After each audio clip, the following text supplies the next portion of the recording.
Gaza में Hamas पर मौत बरसा रहा इजराइल। पहले एयर चीफ और अब एक टॉप कमांडर ढेर। इजराइल का अगला टारगेट कौन? हमास और इजराइल के बीच जंग अब और भयानक रूप ले रही है। हमास के हमले के बाद इजराइल ने ऐसी जवाबी कार्रवाई की कि हमास का अस्तित्व ही खतरे में आ गया है। इजराइल हमास को एक के बाद एक बड़े झटके दे रहा है। पहले इजराइल ने हमास के एयर चीफ को ढेर किया और अब एक टॉप कमांडर को मौत के घाट उतारा।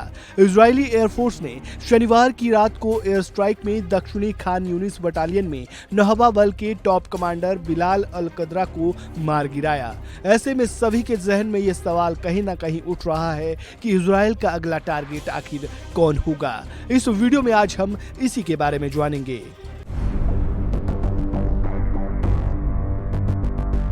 इजरायली एयरफोर्स बीते कुछ दिनों से गाजा पर कहर बनकर टूट रही है। लोगों को मकान खाली करने का अल्टीमेटम दे दिया गया है।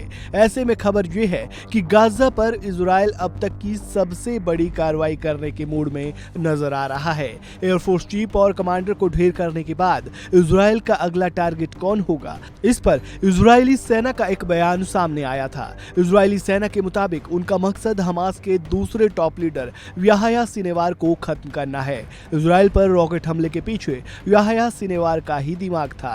इजराइल रक्षा बलों के मुख्य प्रवक्ता डैनियल हगारी ने एनवाईटी को बताया कि सेना का लक्ष्य हमास को परास्त करना और उनके द्वारा किए गए नरसंहार के बाद उसके नेताओं का सफाया करना होगा, जिसके बाद हमास गाजा पर सैन्य और राजनीतिक रूप से शासन नहीं करेगा। इसके लिए इजराइल की सेना ने दक्षिणी इजराइल में गाजा सीमा पर 30,000 से अधिक सैनिकों को तैनात किया है। आईडीएफ के अनुसार वे एक महत्वपूर्ण जमीनी ऑपरेशन की योजना बना रहे हैं, जिसमें कम से कम 10,000 सैनिक गाजा में आगे बढ़ेंगे। अधिकारियों ने बताया कि पैदल सेना के अलावा इजरायली रक्षा दल में टैंक, स्नैपर और कमांडो भी शामिल होंगे। वे पहले ही बड़ी मात्रा में सैन्य उपकरण गाजा के करीब ले जा चुके हैं।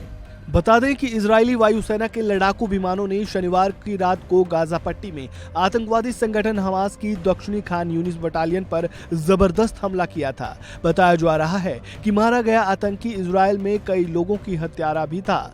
बिलाल अल कदरा ने ही दक्षिणी इजराइल के किबुत्ज निरिम और निर ओज इलाके में घरों में घुसकर लोगों को ढूंढ कर मौत के घाट उतार दिया था। आतंकवादी संगठन हमास में काम करने के साथ ही कदरा फिलिस्तीनी इस्लामिक जिहाद संगठन में भी अहम भूमिका में नजर आ रहा था। इसके अलावा गाजा में इजराइल ने बिजली पानी की सप्लाई बंद कर दी है। अस्पतालों में लोग तड़प रहे हैं। अब तक हुए हमले में 400 से ज्यादा बच्चों की मौत हो चुकी है। ऐसे में आने वाले दिनों में हालात और भी खराब हो सकते हैं। इस वीडियो में फिलहाल इतना ही। ताजा अपडेट के लिए बने रहें वन इंडिया हिंदी के साथ।